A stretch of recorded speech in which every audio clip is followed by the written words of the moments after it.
Hello everyone, this is Kalpa here, Azure Technical Trainer from Microsoft. Today we are going to discuss about Azure Machine Learning Workspace. If you see over here, we have launched Azure Machine Learning Workspace and we are going to discuss about two topics. One is automated ML and other one is designers. So let's try to understand what is an automated ML. So using automated ML, you will be able to find the best model for your dataset without even writing a single piece of code. Let's see how the magic works. You just have to click on new automated ML and you will have to select your dataset. Before even we try to select this dataset, let's go and explore what is this dataset all about. So we are working on diabetes dataset, and on clicking on explore, we get to see what is this dataset all about. And you can see over here, this dataset has around 10,000 rows and 10 columns. So here we have features like patient ID, pregnancies, serum insulin, BMI, diabetes pedigree, age, as such. Using these data of the patient, we are trying to predict whether the patient is diabetic or not. This is the data set all about we are trying to predict for. So let's go back to automated ML now and create a new automated ML. Select the data set wherein we want to predict whether the person is diabetic or not, and let's click on next. Now on clicking on next, let's go and create our experiment. We can call this as demo auto ML experiment. And let's select the target column. So here, as we discussed, diabetics is our target column, and let's select the cluster that we use to try different models. Let's click on next, and this is where you select what is your problem type. Since our problem is where we are trying to classify whether the person is diabetic or not, our problem type is classification problem. And we are going to enable deep learning. So in case if you want to try deep learning models, you can enable this, otherwise you can just uncheck it off. So let's just enable it because we want to try deep learning models as well. And let's see what are the other configuration that we need to select in order to work on with this data set. So let's select additional configuration. You can see over here we can choose primary metric, which is used to compare between the different models that it tries out, and based on the model which gives the best metric score, it will give you the best model. So let's use accuracy as of now, and you can also block some of the algorithms in case if you already know that some of the algorithm doesn't work well on your data set.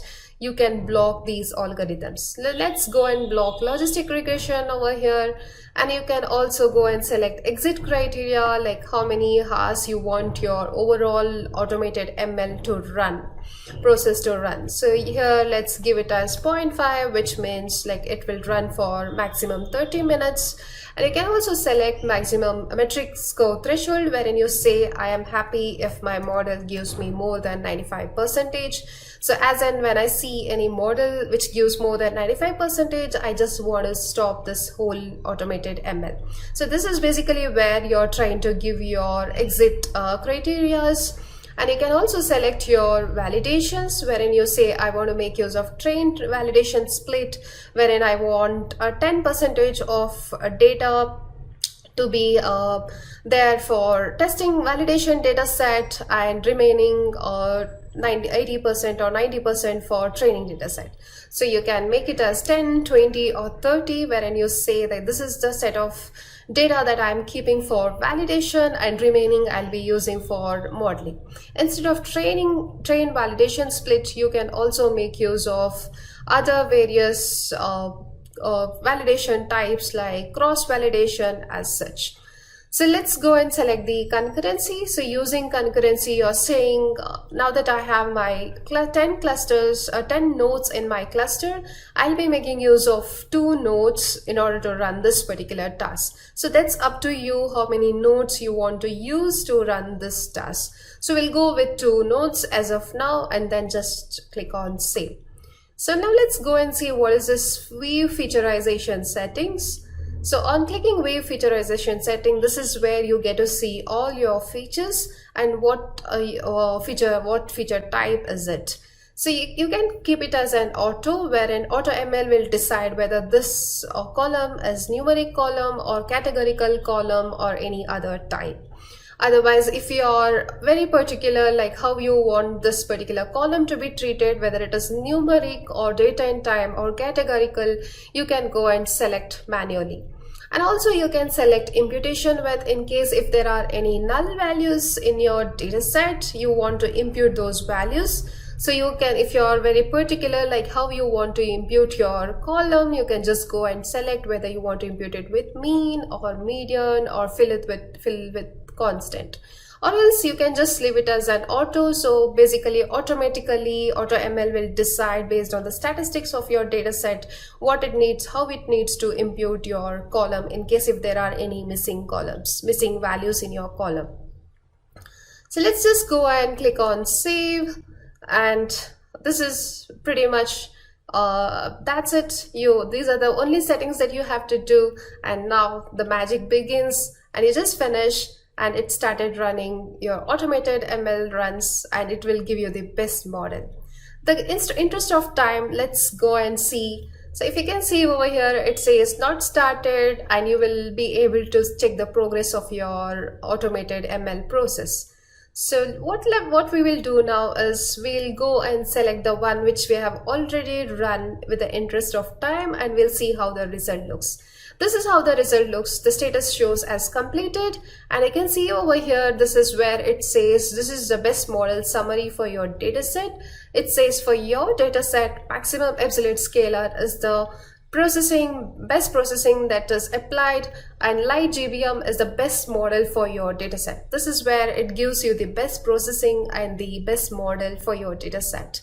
And it also gives you the score, what is the score, metric score that you have chosen. So while we ran this particular model, we made use of AUC weighted to evaluate between the different models, and hence it says the best model is giving AUC weighted score of 99%, and this is the best processing and best model for this particular data set. Now that we have our best model, we can just go and select the best model, and once we select the best model, you can see all the other metrics. If you see over here, you'll be able to see what is your confusion metrics, and if you go below, you'll be able to see all the metrics that you have chosen of that is applied for this data set. And if you see over here, this is the confusion metrics of your model. And you can see over here for this particular model, there are around 646 of total positives, true positives, 314 of true negatives, and so false negatives and false positives. This is where you will be able to make use of the confusion metrics. And if you're interested about other metrics like accuracy or FN score or precision, recall, you can go ahead and select them. Also, you will be able to make use of charts or table structures in order to see your results. It's up to you what kind of result, how you want to visualize your result, whether you want to see it as a chart or where you want to see it as a table. So once you have your data set, if you are interested in looking at the logs, you can just go ahead over here to output plus logs, and you can see all your log details here in a log section. And once you're happy with your data set, now that you're happy looking at the metric scores and you're happy with your model, you can just go and deploy your model. So you just have to click on deploy over here in order to deploy your model, give the name. So let's just give it as AutoML demo deploy. And you can select your compute type. Let's select Azure Container Instance in order to deploy our model. And you can enable the authentication if you want keys for your endpoints. That gets created on clicking deploy, and just click on deploy to deploy your model. Just see the magic, how easy it is to do. Take your data set, build multiple models, get your best model, and then you just go and click on deploy button to deploy your model. Now let's go to endpoints. This is where you'll be able to see all the endpoints of your dataset. Let's just go and select the endpoints. So once it is deployed, you will be able to get the endpoints, and I will select the one which I've already deployed before with the interest of time. And I can see over here, once you click on the endpoint, if you go to consume section, you'll be able to see the endpoints, and you just copy the endpoints, and then you can go further, write a simple code wherein you paste your endpoints and paste your keys and pass in and sample data set. If you see over here, you have a sample data set wherein the patient ID is 1, pregnancies, the person is pregnant for 5 times. These are her plasma glucose level, dialytic blood pressure, triceps thickness, serum insulin, BMI, diabetes pedigree, age as such. And once you have your data set, you just make a JSON request by mentioning the endpoint and your data and headers. And once you inference your data set using the model that you have already deployed, this is the result that you get, that this particular, it says this particular person is diabetic. The person having patient ID as 1 is diabetic. That is pretty much about automated ML. Without even writing a single piece of code, we went and built multiple models for our data set, and we got the best model. Now let's discuss about designers. Let's try to understand what is designers all about. Using designers, you'll be able to implement end-to-end pipeline for data processing, model building, model evaluation, and deploying your model as a service without even writing a single piece of code. Whereas in case if you want to bring in your own customized logic, you can also do that. Let's see how to do this. Here, if you see, when you create a new designer's pipeline, you will be able to see all the modules that you can make use of. In order to drag the data sets that you have created, you just have to expand data sets over here and drag the data sets that you want to use.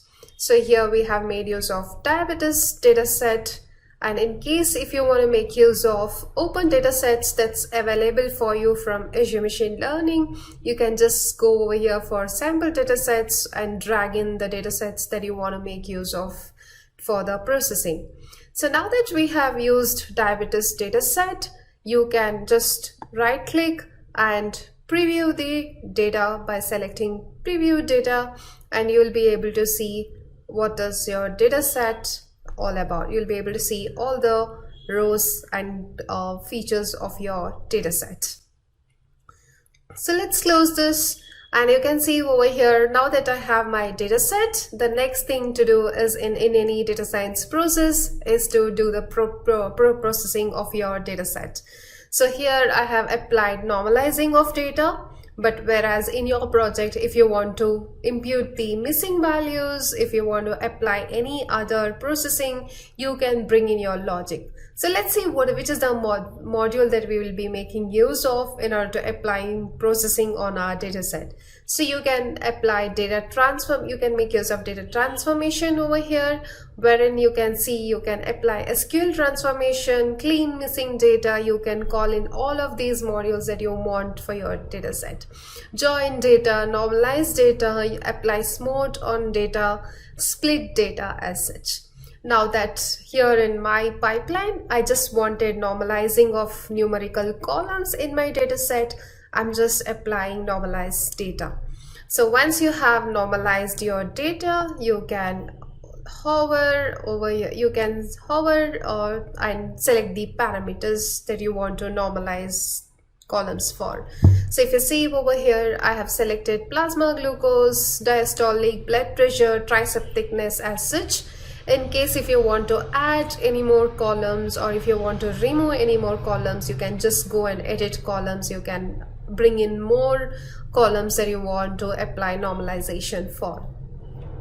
So this way you will be able to apply parameters on the model that you have called, Next module that I'm calling is split data. Now that I have my data, now I have done pre-processing on my data. I want to split my data into train and test and build the model. So hence for that reason, I'm making use of split data over here, using which I'll be splitting my data into train and validation. So here if you see, this is the link for training data set and this is a link for validation data set. Again, when you hover to split data set, it's up to you. How do you want to split your data set? How much fraction of data you want to keep for your testing, validation as such? That fraction you can select over here. You can select random seed as such. And once we are done with splitting of our data set, we can go ahead and build the model on our data set. So for that reason, we can go to the section called Apply Machine Learning Algorithms. So let me just hover over there and select the appropriate model that I am looking for. So you can just go to Machine Learning Algorithms and you can select which is the model that you are looking for. If it is your regression problem, then you can make use of appropriate algorithms for regression. And if you're trying to solve clustering, you have appropriate model algorithms for clustering. And if you're trying to solve classification, you can make use of these classification models that are available.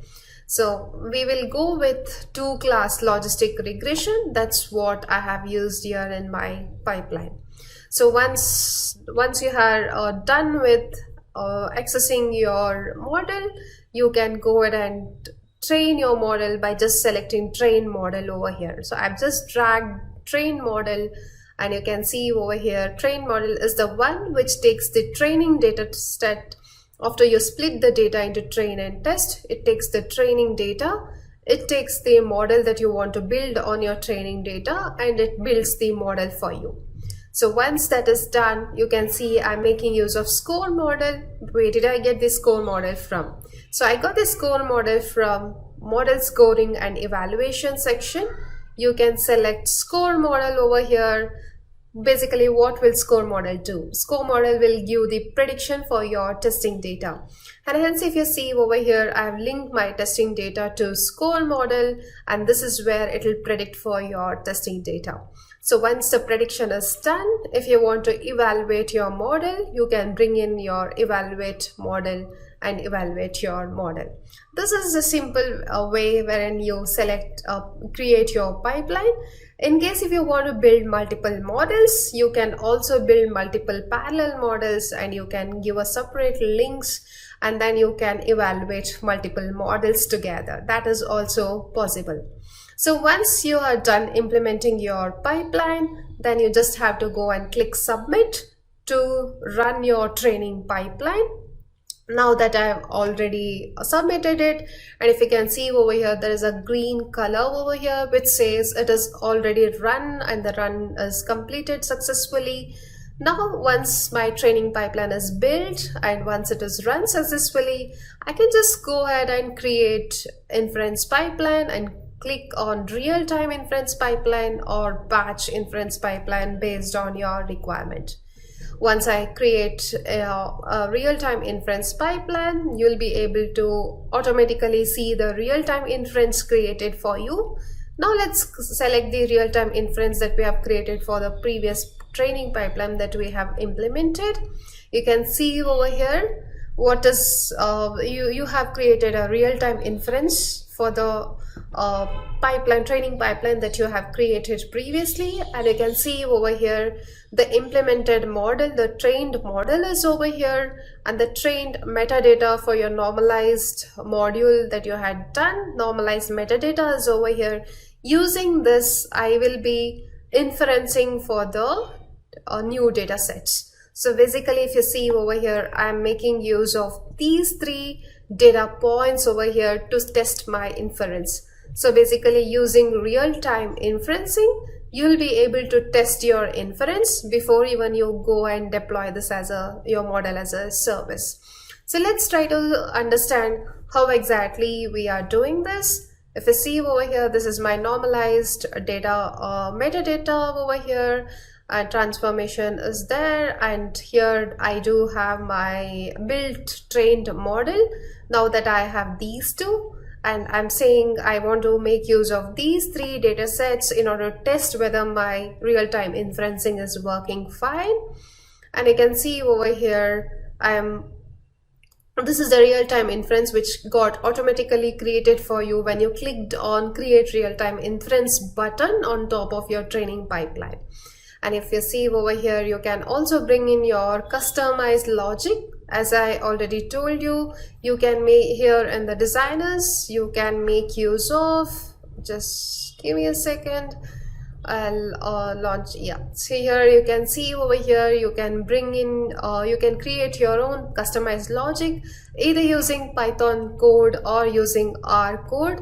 You just have to drag these execute Python script, and now that I have here execute Python script, you just select the execute Python script and you can write your simple code over here. So let's see what we have written over here. So what we have written is that we are saying out of the data frame that is coming from the score model, I just want to extract patient ID, scored labels and scored probabilities from that data frame, and then rename the labels as diabetes prediction, as scored labels, and our probability as scored probabilities, and return the result. This would be the result which is given as web service output from my real-time inferencing. So now once you click on submit, you're just trying to check whether your real-time inference is working fine. Now let us right click on execute Python script over here and let's preview the result. So if you see the result, it says as how you had written the customized logic, it is giving you patient ID, diabetes prediction and probability. And you can see over here for each of these patients, it is predicting these patients are predicted as diabetic because the given score was 0.66% for this person, and 82% confident that this person is diabetic, and this even the third record is around 82% confident that this person is diabetic. Hence you can see all of the three patients are predicted as diabetic. So now that you're very happy that your real-time inferencing is working fine, so what all did we do so far? So we made use of training pipeline, we clicked on create real-time inference and we created the real-time inference. We checked whether it works, real-time inference is working fine. Once we are happy with this, we just go and click on deploy button. So you just can say that I want to deploy by giving designers demo pipeline, and then you can say which is the compute type that you're looking for, Azure Container Instance, and you can just go and deploy your model. So let's just go and see the one which we have already done for you. So you can go to endpoint section over here and you can see designers model service or deployed designers. So let's just go and check the deployed designers. And if you go to consume, you'll be able to see your endpoints, keys, primary keys, secondary keys. And you can also see your Azure Machine Learning also provides you C# code, Python code and R code, using which you'll be able to make the inference. So we have just copied the Python code, and if you see over here, I am pasting my endpoint URL over here and I'm pasting my keys. And I'm passing and sample data over here, patient ID with so and so patient ID, pregnancies, plasma glucose, all of these values I'm passing in. And you can see over here, I'm sending the JSON request with this particular endpoint, JSON body and headers. And you can see the prediction over here. It says patient having so and so ID is predicted as diabetic, because the probability score says it is around 66% confident that this person is diabetic. So I hope all of you got an understanding of what is designers and how we can make use of designers in order to implement pipeline with very less amount of code or without any code. Thank you so much.